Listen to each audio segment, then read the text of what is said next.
We are talking with IlaSahai Prouty. She's from North Carolina. Work entered an ArtPrize this year. It's called Paper Bag Test Grand Rapids.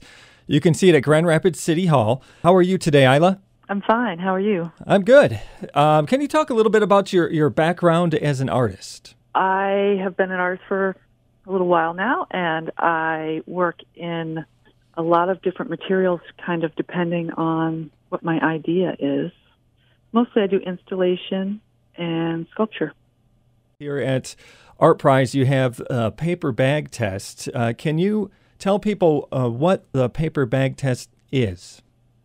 Sure. Well, there are two paper bag tests. There's the one that's out there in culture that is used to segregate black folks into light-skinned blacks and dark-skinned blacks. And then there's my piece, which talks about race and skin tone as a social construction. So my piece is actually a set of paper bags that are painted different colors and labeled with different words that we use it to describe skin tone.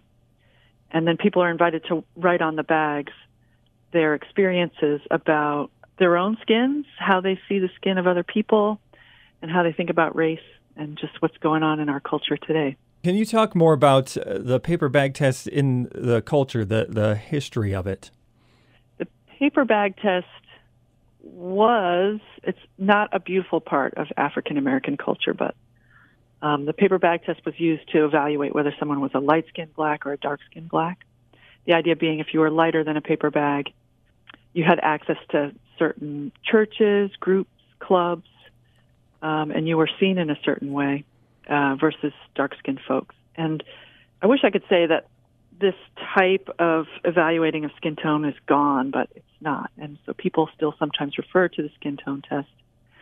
And there are instances where you'll see casting in movies is often given preference to one type of skin tone or another, and other examples like that. So it's sometimes thought of as being mythic, sometimes thought of as being actual. I would submit it's a real thing happening out in our culture today.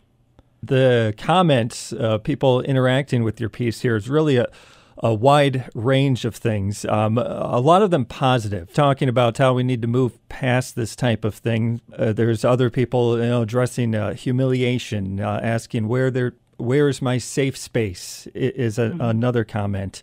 So you have this piece entered in Grand Rapids, and you've done it in other cities as well. Do you see a big difference from city to city, or is it generally the same type of reaction? I would say both, right? So there are some comments that you'll see that are similar, a desire for healing, a sharing of difficult experiences, and then but the quality of what happens on the bags, it kind of depends on the location. So, ArtPrize is a tremendous number of people, some spending a lot of time, some spending a short amount of time, and the comments reflect that. So the comments reflect who's there and also the nature of how they're looking at the piece. So in certain places, I've had people write in other languages besides English, and I've had people spend a lot of time drawing elaborate drawings on the bags. I've also had people tell more personal stories. I think partly because of the nature of ArtPrize, the comments tend to be a little bit shorter, but they are similar to what happens in in some of the other places. You also talked about, on your artist page, about the labels, about how these labels divide us, and you hate them for that, but you say you love them for how they define us. Now, how is them defining us, how is that a good thing? My identity as a person of color is kind of wound up in how I define myself, and I use words to do that. And other people use words to describe me, and that's not something I can escape. And I think that we need to look at that and do that with awareness.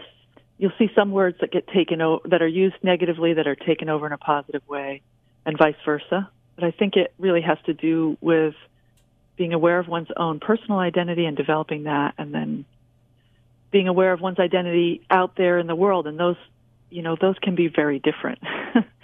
You're seeing that a lot. So someone defines me based on how I look in one way or another way, and that's different for everyone. I would like to see us have a more complicated conversation about all these issues, and because we're sort of creating the idea of race and different races and different experiences.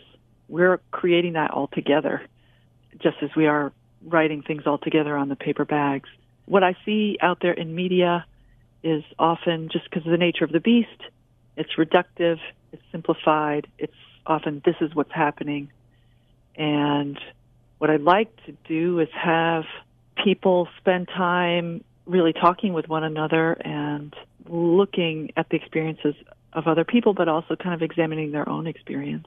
So, for example, if someone has often referred to their skin tone as fair, that's a complicated word, right? It's not just a color, if it is a color.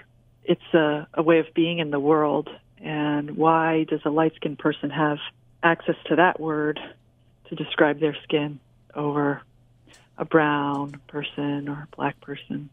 As you're saying, it's a very complicated issue. There's no simple answers, but I think your piece is doing some good things here to bring up these topics and to advance those conversations. Wish you the best of luck at ArtPrize. Thanks. I appreciate it, and I hope people will stop by and spend some time writing on the bags. And it's a paper bag test, Grand Rapids. You can see that at Grand Rapids City Hall throughout ArtPrize.